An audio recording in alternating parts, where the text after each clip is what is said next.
మోకాల నొప్పులకు ఎటువంటి సర్జరీ లేకుండా ఎపియాన్ పెయిన్ క్లినిక్ అందిస్తున్న అత్యాధునిక చికిత్స.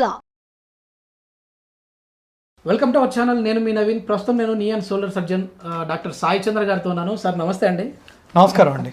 సార్ చాలామందికి కూడా చిన్న ఏజ్లో నీ పెయిన్స్ వస్తూ ఉన్నాయి, మోకాళ్ళ నొప్పులు. ఆ మోకాళ్ళలో సమస్య మెయిన్గా చూస్తేమో గుజ్జు అరిగిపోయింది అంటారు. సో కొద్దిమంది కూర్చొని ఎక్సర్సైజ్ చేసుకోవడం ద్వారా కూడా మన మోకాళ్ళ స్ట్రెంత్ని పెంచుకోవచ్చు అంటూ ఉంటారు. అవునండి. అట్లాంటిది మనం ఆర్థోపెడిక్ అంటే ఎట్లాగో యోగాస్ చేసే వాళ్ళు చెప్తా ఉంటారు, కానీ ఒక ఆర్థోపెడిక్ లేదంటే ఫిజియోథెరపీ వీళ్ళు చెప్పే విధానంలో ఇంకా బాగుంటుంది అనే ఉద్దేశంతో మిమ్మల్ని అడిగాను. ఖచ్చితంగా చేసి చూద్దాం నవీన్ అని చెప్పేసి అన్నారు. ఎట్లాంటి ఎక్సర్సైజ్ చేస్తే మన నీ స్ట్రెంత్ పెరుగుతుంది? సో మోకాళ్ళ ఎక్సర్సైజెస్ అనేవి 100 ఎక్సర్సైజెస్ ఉన్నాయండి. అన్ని చెప్తే ఎవరు ఏం చేయరు. సో 2ో 3ో చెప్తే అవి కరెక్ట్గా చేస్తారు. అది నేను నమ్మే పాలసీ. సో మీకు సింపుల్ ఎక్సర్సైజ్ అండి. ఇప్పుడు ఫోల్డెడ్ షీట్ కానీ ఫోల్డెడ్ టవల్ కానీ ఏదైనా తీసుకొని, లేదా వాటర్ బాటిల్, ఎనీథింగ్, ఇది మోకాలు వెనక ఇట్లా కరెక్ట్గా ఇట్లా పెట్టుకోవాలి. ఓకేనా? సో దీంతో మీరు ఏం చేయాలంటే కిందకి ఒత్తుతున్నట్టు చేయాలి. ఓకేనా? ఇంకా ఇలా స్ట్రైట్ చేయండి. ఎస్, ఓకేనా? సో ఈ కండరాలు అనేవి గట్టిపడతాయి అన్నమాట దీనివల్ల. ఇదొక సింపుల్ ఎక్సర్సైజ్. ఓకే సార్, ఇంకోటి పడుకోండి. సింపుల్ చాపి ఒక 3 సెకండ్స్ ఇట్లా 3 సెకండ్స్ ఆర్ 5 సెకండ్స్ హోల్డ్ చేసి ఉంచాలన్నమాట. అప్పుడు ఈ కండరాలు అనేవి గట్టి పడతాయి. చూసారా? మామూలుగా పెట్టండి, చూడండి ఎంత ఫ్లాబీగా ఉందో. అవును. ఇప్పుడు లేపండి, ఇప్పుడు స్టిఫ్ వచ్చేసి చూడండి. సో ఈ కండరాలు అనేవి గట్టి పడతాయి. ఈ క్వాడ్రిసెప్స్ కండరం అనేది మనకి చాలా చాలా చాలా ఇంపార్టెంట్ అండి. సో ఎవరికైతే ఈ క్వాడ్రిసెప్స్, మీరు రన్నర్స్ కానీ జిమ్కి వెళ్ళే వాళ్ళని కానీ చూడండి, వాళ్ళ క్వాడ్రిసెప్స్ ఎంత స్ట్రాంగ్ ఉంటుందో. సో ఈ క్వాడ్రిసెప్స్ స్ట్రాంగ్ ఉండాలంటే ఈ ఎక్సర్సైజ్ చేయాలి. నవీన్ గారు okay? Okay, thank you sir. ఇది వచ్చేసి అంటే మామూలుగా ఏజ్డ్ పర్సన్స్ ఉంటారు కదా సార్, అట్లా అంటే వాళ్ళైనా చేయొచ్చు, ఎవరైనా చేయొచ్చు. ఓకే, నో దానికి ఏమి కాంట్రా ఇండికేషన్ ఏం లేదు. ఓకే, ఓకేనా? సో ఇంకోటి ఏంటంటే కాళ్ళు లేపండి సార్. ఇది 3ో ఎక్సర్సైజ్. కిందకు వత్తండి ఒక 5 సెకండ్ల పాటు గట్టిగా కిందకు వత్తండి. సేమ్ అగైన్ మన కాన్సెప్ట్ ఏంటంటే ఈ మజిల్స్ని స్ట్రెంగ్థెన్ చేయడం. ఇంకా చాలా రకాల ఎక్సర్సైజెస్ ఉన్నాయండి, అవన్నీ నేను ఈ వీడియోలో చెప్పడం లేదు. ఓన్లీ ఈ 3 ఎక్సర్సైజెస్ని కనుక మీరు రెగ్యులర్గా ఫాలో అవుతే సరిపోతుంది. ఎందుకు సార్ ఈ మోకాళ్ళ నొప్పులు అసలు ఎందుకు వస్తూ ఉంటాయి అంటే, ఎట్లాగో మనం ఈ వీడియో స్టార్ట్ చేశాం కాబట్టి అందరికీ అర్థమయ్యే విధంగా అసలు చిన్న ఏజ్లోనే ఎందుకు మోకాళ్ళ నొప్పులు వస్తూ ఉన్నాయి సార్? ఇప్పుడు మోకాళ్ళ నొప్పులు ఎందుకంటే చాలామందికి డిఫరెంట్ రీజన్స్ ఉంటాయి సార్. ఫస్ట్ కొంతమందికి ఏంటంటే కార్టిలేజ్లో ప్రాబ్లం రావచ్చు. సో కొంతమందికి ఏంటంటే ఇక్కడ కార్టిలేజ్ ఉంది కదండి, ఈ మృదులాస్థి, ఇక్కడ ఈ కార్టిలేజ్ జరిగే దాంట్లో రావచ్చు. కొంతమందికి గేమ్స్ ఆడుతున్నప్పుడు ఈ మెనిస్కస్ ఇట్లా చినగచ్చు. కొంతమందికి గేమ్స్ ఆడుతున్నప్పుడు కింద పడినప్పుడు యాక్సిడెంట్లప్పుడు ఈ లోపల ఉన్న ఈ క్రూషియేట్ లిగమెంట్స్ ఇవి చినిగిపోవచ్చు. సో కొంతమందికి ఏంటంటే వాళ్ళు గేమ్స్ ఆడరు, ఏముండదు, కానీ మొత్తం మోకాళ్ళ నొప్పులు వస్తాయి. సో వాళ్ళకి ఇక్కడ యాంటీరియర్ నీ పెయిన్, నాకు ఇక్కడ పెయిన్ వస్తుంది సార్ అంటారు. యాంటీరియర్ నీ పెయిన్ అంటాం దాన్ని. సో ఈ పటెల్లా ఫిమరల్ జాయింట్ ఇన్వాల్వ్ అవుతుంది అనమాట. కాండ్రోమలేషియా పటెల్లా అంటాం. ఈ పటెల్లా వెనకాల కార్టిలేజ్ ఉంటుంది కదండి.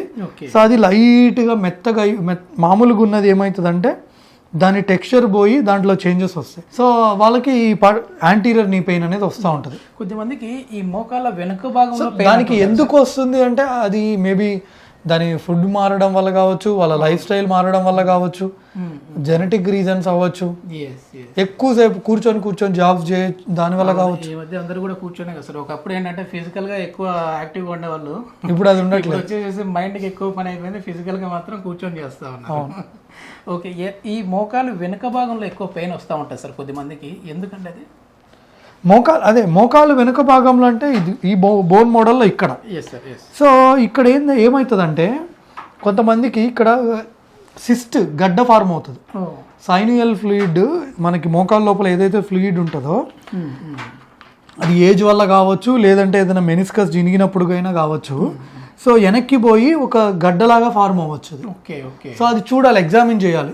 అది ఎక్స్రేలో ఒక్కొక్కసారి మనకు కనపడదు, ఎంఆర్ఐ స్కాన్ కూడా తీయాల్సి వస్తుంది.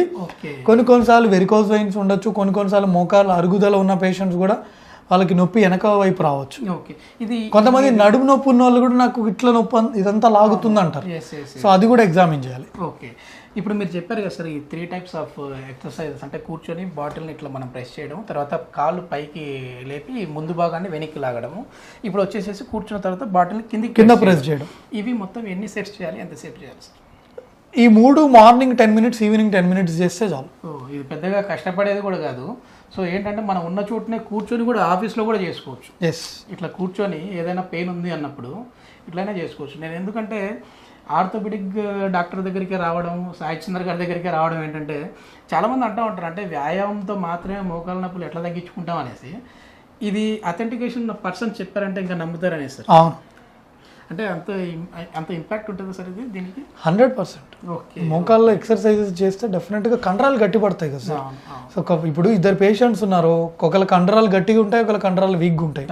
సో కండరాలు గట్టిగా ఉన్న పేషెంట్స్కి, కండరాలు వీక్గా ఉన్న పేషెంట్స్కి ఆబ్వియస్గా డిఫరెన్స్ ఉంటుంది.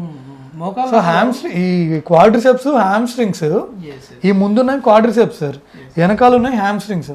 సో ఎవరికైతే ఇవి స్ట్రాంగ్గా ఉంటాయో, ఎవరికైతే వీటి స్ట్రెంగ్త్ ఎక్కువ ఉంటుందో, so they perform better.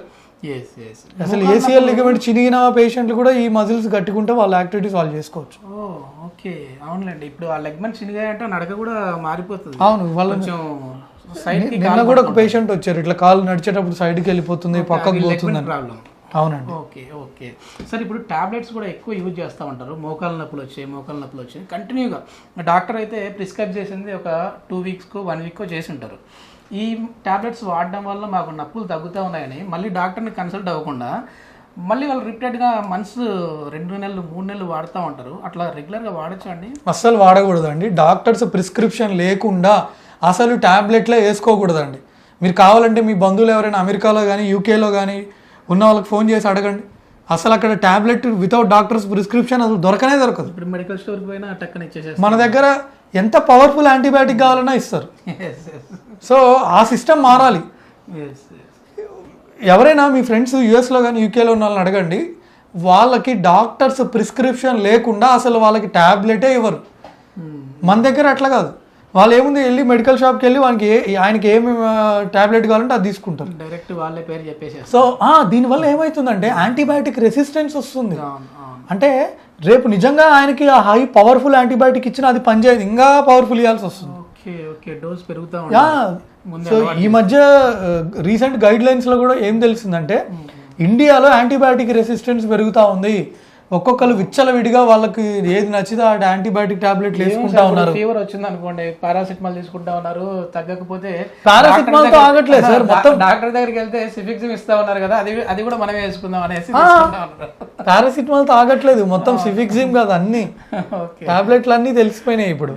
So ఇంక ఇవే కదా టాబ్లెట్లు, ఇవన్నీ వేసుకుంటే తగ్గకపోదా అనేది కామన్ పీపుల్కి వెళ్ళిపోయింది ఆల్రెడీ. కాకపోతే ఏంటంటే ఇంత విపరీతంగా టాబ్లెట్లు వాడడం వల్ల కడుపు చెడిపోవడమే కాదు, లివర్ చెడిపోవడమే కాదు, రేపు నిజంగా మనకు అవసరమైన రోజు ఆ టాబ్లెట్ మనకు పనిచేయదు, ఇంకా పవర్ఫుల్ టాబ్లెట్ ఇవ్వాల్సి వస్తుంది. థ్యాంక్ యూ సార్, చాలా మంచి ఇన్ఫర్మేషను. సో ఇట్లాంటి సార్ చెప్పిన ఈ 3 ఎక్సర్సైజెస్ కూడా మనం ఇంట్లో ఉన్నప్పుడు మీరు ఖాళీ టైంలో ఎప్పుడైనా చేసుకోవచ్చు. రోజుకి 2 సార్లు చేసుకుంటే చాలు, నీ పెయిన్స్ ఉన్న వాళ్ళకైతే రిలీఫ్ ఉంటుంది. అదేవిధంగా ఇక్కడ మజిల్ స్ట్రెంత్ అనేది కూడా పెరుగుతుంది అని చెప్పేసి అంటున్నారు. అదేవిధంగా సాయి చంద్ర గారు ఏదైనా మీకు గనక ఎక్స్రేలో కానీ ఎంఆర్ఐలో కానీ ఏ డౌట్స్ ఉన్నా నా వాట్సాప్ నెంబర్ ఆల్రెడీ మీకు తెలుసు, డాక్టర్ సాయి చంద్ర ఇట్లా డీటెయిల్స్ కొడితే యూట్యూబ్ కానీ ఇన్స్టాలో కానీ వస్తాయండి. మీకు ఏమైనా డౌట్స్ ఉంటే ఎక్స్రేస్ వాట్సాప్ చేయండి, నేను కంపల్సరీ మీకు రిప్లై ఇస్తాను. Thank you sir. Thank you అండి, థ్యాంక్ యూ.